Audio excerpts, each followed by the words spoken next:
இன்றைக்கி ஒரு ட்ரெஸ்ஸோட பேக் நெக் டிசைன் தான் பார்க்க போகிறோம். கேன்வாஸில் நெக் டிசைனை கட் பண்ணி எடுத்து வச்சுக்கணும். அடுத்து அதை நம்ம லைனிங் கிளாத்தில் வச்சு நீட்டாக அயர்ன் பண்ணி எடுத்துக்கலாம். 1/2 இன்ச் மடித்து தைக்கிறதுக்கு மட்டும் விட்டுட்டு மிச்ச கிளாத் எல்லாத்தையும் கட் பண்ணிடணும். இப்போ விட்டுருந்த அந்த 1/2 இன்ச் கிளாத்தை நம்ம கேன்வாஸில் வச்சு கரைப்பகுதி தெரியாமல் நல்லா மடித்து ஃபுல்லாத்தையும் தைச்சிடணும்.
நெக்கை ஃபினிஷ் பண்ணதுக்கப்புறம் 1/2 இன்ச் உள்ளே விட்டுட்டு நம்ம மிச்சம் இருக்க நெக் பீஸ் ஃபுல்லாத்தையும் கட் பண்ணி எடுத்துகிட்டு சின்ன சின்ன நாச்சஸ் கொடுத்து கழுத்தை திருப்பிக்கலாம்.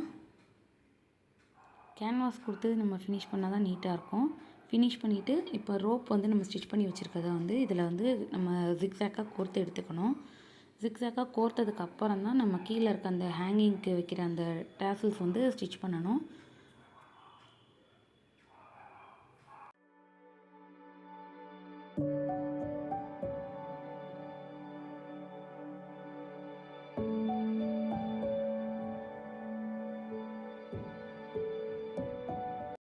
டேசல்ஸ் ஃபினிஷ் பண்ணதுக்கப்புறம் இதுதான் இதோட ஃபைனல் லுக். தேங்க்யூ ஃபார் வாட்சிங்.